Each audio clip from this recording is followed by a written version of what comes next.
And a very good afternoon. Welcome once again to Les Sabres d'Olonne. It's day number 3 of the Vendée Globe, the 10th edition. We're here in Les Sabres d'Olonne. It's much colder, a reminder that winter is hiding just around the corner, but the sun is out. So top of the show today, well, a new leader this morning was Johan Richomme, a rookie in the strictest sense of the word in terms of the race, but he's out there in front battling with Charlie Dallin. Sam Goodchild is third just now, a potential new 24-hour solo record. Going to Nico Lundvin, 546.6 miles. Of course, that does have to be ratified by the World Sailing Speed Record Council. Some problems, though, on the race course. Thomas Riong still has this persistent leak in the bow compartment of his boat. He's having to empty that out every so often. Guirec lost his spinnaker, and he managed to recover it, but that's been hard work for the French skipper. Not so lucky was Clarisse Kramer, the skipper of L'Occitane en Provence. She's lost her masthead 0 over the side, so that's a big sail and a fundamental problem for her. Our guests today, well, Di Cafari has gone home for a lie down in a darkened room. In the studio, my much younger, better-looking counterpart from France, Antoine Granapin, a journalist, a broadcaster, author. For those of you who read French, Antoine has co-authored a fantastic book on the Vendée Globe, and it's on our bookshelf there, just over his right shoulder. So welcome, Antoine. Hopefully you're going to join us through the course of the race. It's going to try and help decipher and decrypt the French side of the race. And online from England, young James Harayda. Now, James is from the Gen 2 sailing team. James, unfortunately, was 41 on the qualification list, so just missed out on being on the race course. James, how are you? I'm good. Currently sat here in sunny Hamble. Definitely a bit drier and warmer than I would otherwise be. But I can't say that I'd rather be here than out in the cold Atlantic right now. Indeed. And what was it like, James? You came to the start, which I personally consider that very brave under the circumstances. It was good. It was amazing to be there and support the other skippers. We spend quite a lot of time with each other, both on and off the water. So it was nice to be there for them and just see it for the first time. I've never been to the Vendée Globe start before, so it was an incredible experience, and it's definitely fueled my fire even more. Good, James. Well, here's hoping for 2028. Meantime, Sam Goodchild, our British skipper, as I say, is in third. A little catch-up with him this morning. Hello, it's Sam on Vulnerable. We had one last night. The pilot just decided to turn off. It drove the boat and put me down on its side with the sails, the keel and everything on the wrong side. I was walking on the walls. That didn't help, but we managed to get the boat going again. Took a little bit of time, and we're now on the second pilot. The first one died. But when the wind drops in a couple of days' time, we'll see if I can get it working again. But for now, we just need to keep going. Charlie overtook me going pretty quick as well. So I couldn't really keep up with him, but sometimes slightly. And Johan came in from the north, so but we're still in third place. We're still going quick. We've got 20-25 knots of wind, and it's starting to warm up. So still coming in for the third day. See ya. Sam Goodchild there, hanging on there in third place. James, your thoughts on Sam's race so far? Yeah, I mean, so Sam, he's clearly sailed a very good first 3 days. He's consistently been in the top 3, and unsurprisingly, he's sailed a very smart leg through the Bay of Biscay, and then kept east of the TSS, and stayed kind of closer to the Portuguese coast, which sort of put himself into the lead for nearly a full day. So now he's just trailing Charlie Dallin, and I'm sure he's got him on AIS, which, at least for me, when I'm racing on the Almocas, I find it pretty motivating to have other boats on AIS, and then of course having the scary black boat of Jeremy Bayou hot on your heels is going to be motivating him pretty hard right now. Great stuff, James. Thank you very much. Now, meantime, we're going to join for the first time live in this race our favourite Japanese skipper, Kojiro Shiraishi, with his wingman Shota Kanda standing by to translate. So, Koji, how are things? You look fantastic. 白石さん、スタートからいかがでしょうか。はい、こんにちは、白石です。スタートはね、すごい凪で良かったですね。大勢の人に囲まれて素晴らしいスタートだったと思います。Hello, this is Kojiro. So the start was great with not too many too much wind, but so many people surrounding us. It was such a great start until now. Koji, how different, this is your third Vendée Globe, how different has it felt in the first few days? 今回3回目のバンデグローブになりますけど、今回特別何か違ったことはありましたか？やっぱり人の多さですね。僕16年の時もそうだったんですが、今まで多分一番人が多いんでしょうかね。非常に感動的なスタートでした。最高のね、スタートでした。I believe there were so many people around. I think I experienced the Vendée in 2016, but I felt there was so much more people around, and it was heart moving. Yeah. And Koji, has it been hard to get into the rhythm of the race? You often struggle through the first few days. 今回、レースのリズムに入るのは難しいでしょうか？それとも、時間が経てば、リズムに乗れるようになるんでしょうか？やっぱり最初は難しいですね。スタートしてから僕は船酔いがあるので、でも今回非常に軽かったです。あといろんなね、セールトラブルに見舞われてまだ解決してないんで、一つ一つトラブルを解決しながら、時間かければね、あとリズムに乗ってくると思います。Yeah, of course, it's always hard for me because I have seasickness. Although I was lucky this time because the seasickness was not too hard.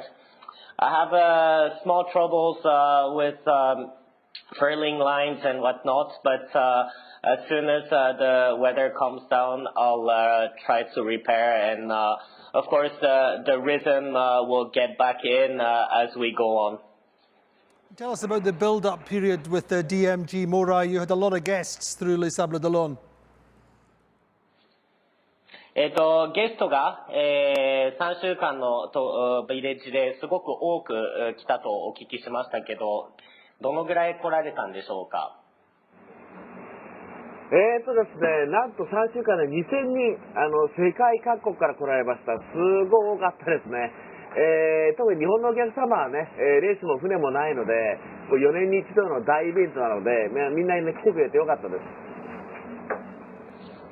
Yeah, so over the 3 weeks we had over 2,000 guests coming, and what was special was the few hundred guests that came over the start from Japan because they don't have the boat in Japan. The boat is only here. It was a special moment for them. So, Koji, did you feel tired at the start, or were you full of energy? スタートでこんなに大勢の人がいて、疲れませんでしたか？それともその人たちからは、エネルギーをもらいましたか？いや、とっても疲れますよ。一人一人にね、丁寧に接するとすごく疲れるんだけど、逆にエネルギー、機会感ももらうので、みんなのために頑張ろうかなと改めて思いました。Of course, it's tiring because I need to say hello to all these people that comes and see us. But on the other hand, you get so much energy from all of them, and this is one source of motivation. Great stuff. Koji, a few words for James Harayda, who you know just didn't quite make the qualification. What's a few words for James? 今回ジェームズが、こうやってライブに参加しているんですけど、ずっとそのクオリフィケーションを一緒にされたジェームズに、残念ながらバンディグローブは出られなかったんですけど、一言、お願いします。はい、ジェームズね、大変残念でした。あなたがどれほど努力して、どれほど頑張ったかよく分かってます。僕もそうでした。僕はここに立つまで30年かかってます。バンデグローブは決して逃げません。諦めないでね、これからも続けてください。いつかスタートにね、立てると思います。Yeah, it was definitely an unfortunate thing that you, James, couldn't participate in the Vendée. I feel the pain myself too. Me too. It took me 30 years to come here. The Vendée Globe will not go away, but if you persevere, it will. You will be able to be at the start of this race. And James, a few words for Koji out there. Well, firstly, thank you very much. Obviously, gutted that I'm not there with you right now. Obviously on another boat, but hopefully that will happen in future years. So yeah, we're wishing you all the best, and keep pushing and sail fast. Great stuff. Thank you so much, Koji. We'll join you in a few days, I hope. James, never give up. Never give up, James. There you go. You've heard it from the Zen master, James. Never give up, from a man who knows. Thank you so much, Koji. Thank you, Andy. So, Antoine, a few words for James. Well, obviously, I say 41st in the ranking. What's your advice to James? Yes, of course. First of all, James, we all know that you have your place here in Vendée Globe. We hope in 4 years. Just one stuff for fun. How is your French? Are you ready to answer to the French journalist questions? It's getting a little bit better. I always find it goes in waves during the racing season. It improves, and then over winter, when I'm not surrounded by French and spending a lot of time in France, then it dies off a little bit. But I'm sure in 4 years' time I'll be fluent. Indeed, James, you have 4 years to practice, as you say. Every day on the Vendée Globe is a school day. Meantime, he is strictly speaking a race rookie. He's already won 2 transatlantic races solo in the IMOCA. Johan Richomme took the lead this morning, and as soon as we could this morning, I spoke to him, and he's pretty upbeat, is Johan Richomme. With my racing in the Bay of Biscay, I missed a few shifts, had a few problems with seaweed in the keel. So at some point, I ended up kind of mid-pack. But as soon as things improved and the wind settled, I kind of managed to get away, and I did a really good rounding of Cap Finistère. I was really fast, took a bit of risk because I was a bit overpowered, but everything went well, and I did gain quite a few places.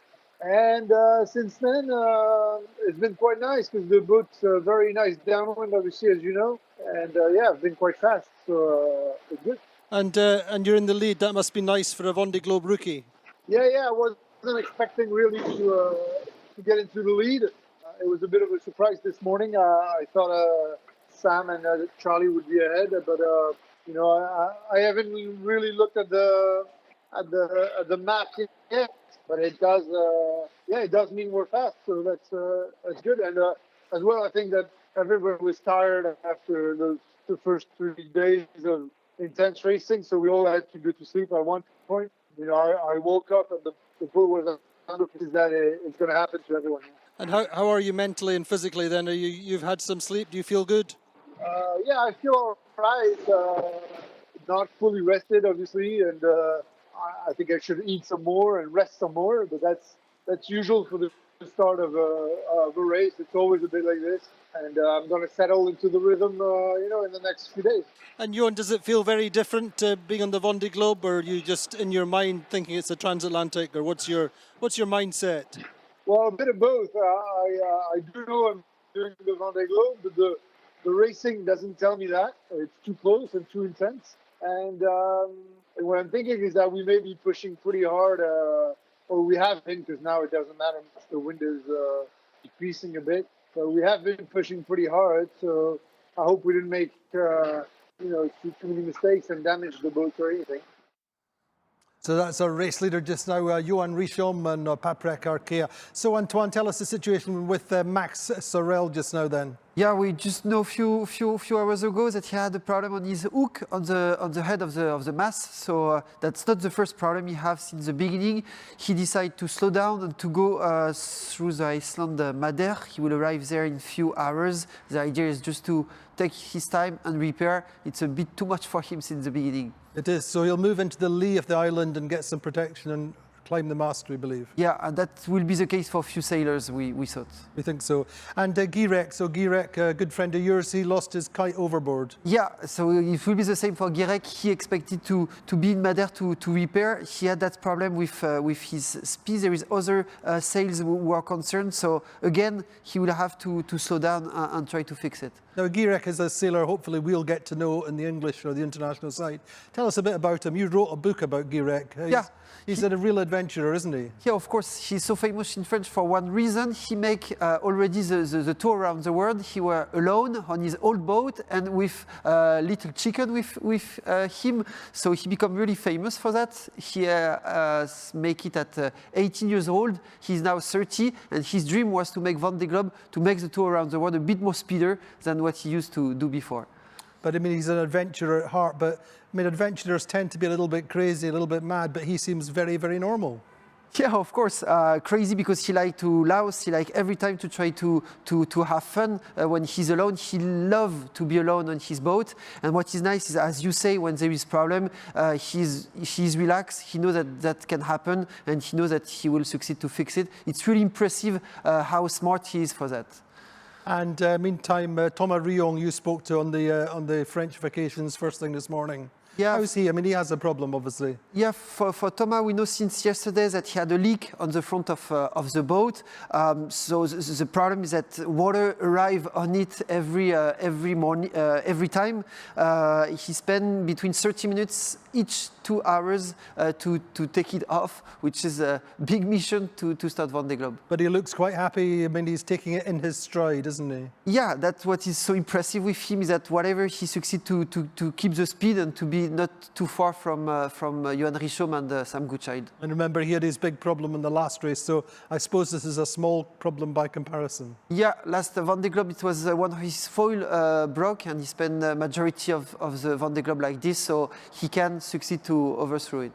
And meantime, you had a very, very quick word on Jean Le Cam. You had him on live for the first time. Yeah, it's nice to see that for some of the sailors there is no problem, and that's what Jean say. He speaks just 1 or 2 minutes during the French live. He just say, so far so good, everything okay on his boat, and it's nice to hear. So far so good. Thank you so much, Antoine Grenapin. Now, somebody who's on their third Vendée Globe. The 2 previous ones, he was the youngest skipper, Switzerland's Alan Rura, and we caught Alan on board Hublot, and he too is on great form. And just how was Sunday for you? How was the start day with all the emotions? Well, I cried a lot on the jetty, on the channel, and right after the channel, I managed to put myself on the racing mode and to just think about Cap Finisterre mode. And I went on my race quite quickly, and that's cool because even with a lot of emotion, I managed to be racing mode really quickly. And that's my alarm. And yeah, really enjoyed that moment. It was beautiful to take a nice Vendée Globe start. Even if it was quite light wind, we really enjoyed that, and now looking forward to go south. Yeah, Alan, you're on your third Vendée Globe. How does this one compare? Well, I've never been that close to the fleets. It's really trying to be safe too because the sea state is hard. But yeah, it's just it's so different. I'm not feeling like I'm turning around the world. I'm just feeling that I need to go south, and we'll see after. But yeah, it's quite unbelievable to be here for my third Vendée Globe. Really proud and happy to be here to race with this beautiful boat and try to show the best of my boat and myself. Fantastic. And you've got Pip and Koji and Roman. The band is back together again. Yeah, that's. I think that's my fault. I did a bit of mistake this night, and I wanted to be further away from them, but bad things happen. I know Clarisse is not so far. That's kind of boat I want to play with. So it's nice. It's nice to be here. The game is on, and nothing is ending yet. So we'll see that the wind is going to start to be lighter and lighter. So now it's the way we're positioning on the fleet that will count for the next day. So yeah, it's cool. I don't see them. I don't see them at the IIS, but I know they're not far. So So Alan Rura then very much in the race, in the match, within the match as it were, and on great form. So James Harayda, I mean, you came to the Vendée Globe start. How was it? I mean, was it painful? Did you feel like this? You should be here and missing out on a lot? It definitely wasn't an easy weekend. I think, like I said earlier, it was definitely motivational, and has made me want to do it even more now. And it's going to make that walk down the pontoon in 4 years' time even more sweet. Yeah, it was amazing to be there and experience it, and just see how passionate the public was. I don't know exactly how many people were there, but it was, hundreds of thousands lining the seawall and everything. So yeah, it was a very special weekend. And what did you actually do over the course of the weekend that you can tell us about? On Saturday, caught up with a few of the other skippers and walked around to look at some of the boats. It's, I've been in the class now for 3 years, but even after 3 years, it's always very amazing to go and look around some of the boats and see what modifications the teams have made, and just speak to some of the skippers. And then on Sunday, we actually brought one of our partners from Ashurst down to Les Sables, and saw the skippers walk down the pontoon. Managed to give a few of them a big hug and wish them good luck, and then went out on a spectator boat to watch the start. So, and what's your plan now then? What do you want to do in the next few months? So we're in a pretty busy period now, trying to basically get the right partners on board for the next 4-year cycle.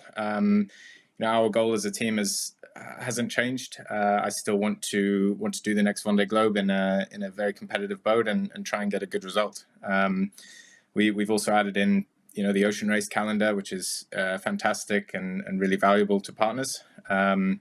So it's good. It's exciting, and managing to keep my head up. And even though I'm not out there cold and wet, it feels like I am. I've been on glued to the tracker every hour or so.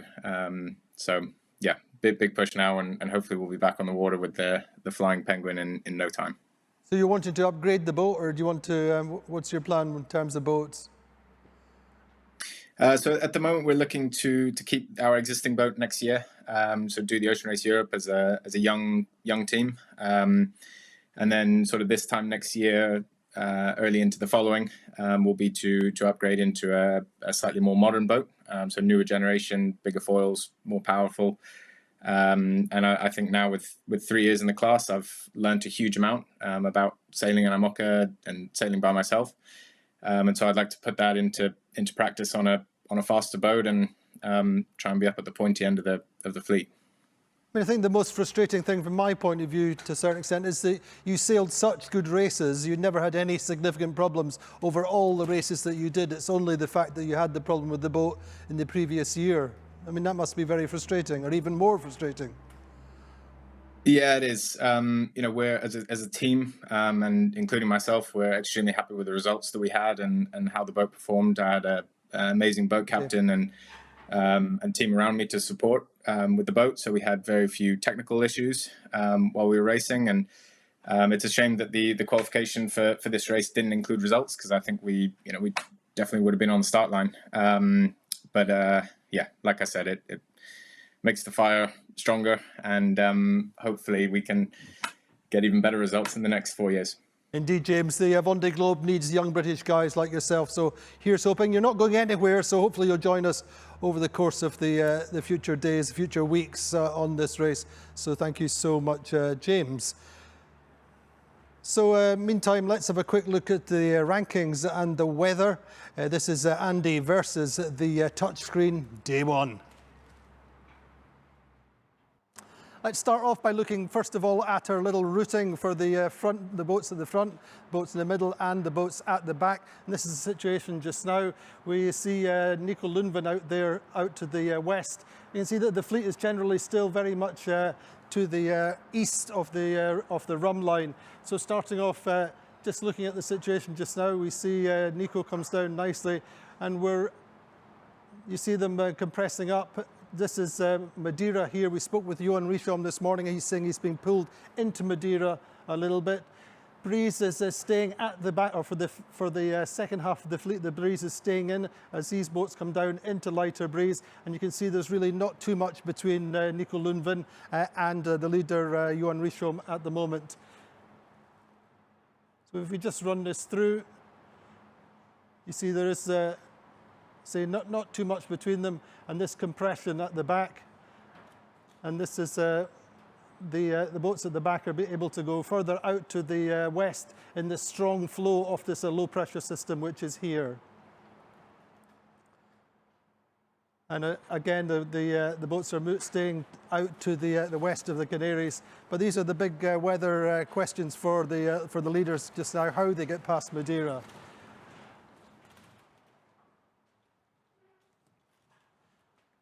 So looking at the weather situation just now, the weather map, this is the situation. We still have this strong northeasterly flow, which is retained over the back half of the fleet, coming down into this lighter breeze here. You can see Madeira here, and there's this lee, the light airs to the south of Madeira. So the big question, as I say, is whether they go to the north, whether they can get round to the north, or whether they end up being sucked in and having to go round to the east of the island. All the time more pressure at the back, and just now winds are around about 15 knots for the leaders, still 23 knots just now for the boats in the middle. So then let's have a quick look at the rankings at this present time. Then Johan Richomme is leading by about 12 miles. He's made a really good course round to the west of the fleet. He's done less manoeuvres, and as we spoke to him this morning, he's really on good form. Sam Goodchild in third just now, about 23 miles or so behind. And looking at the internationals, Boris Herrmann, well, he was up to fifth at one point. He's in eighth at the moment. He's about 76 miles behind. So moving through the internationals, Justine Metro is going well in 11th. Sam Davis is up to 15th and going well. The British skipper, Conrad Coleman, is in 16th. He was just ahead of Benjamin Ferry earlier on yesterday, but Benjamin is a little bit further ahead. But as the first daggerboard boat, Conrad is going well in 16th. And further down the fleet, just running through the internationals, Giancarlo Padotti in 22nd, Pip here 25th, Kojiro Shiraishi in 28th, Alan Rura 31st, who we spoke to today. Isabel reported to us overnight. She really made a very conservative start, but she's really struggled in the first 48 hours of the race, really overcooking herself, making too many manoeuvres, so she's now really settled into her routine now. 36th, Oliver here in Tutgut, our Hungarian competitors, Shabby in 37th, Dennis van Veenberg in 39th, and in 40th, Chu, our Chinese skipper. So that's the rankings today, and say Johan Richomme on top.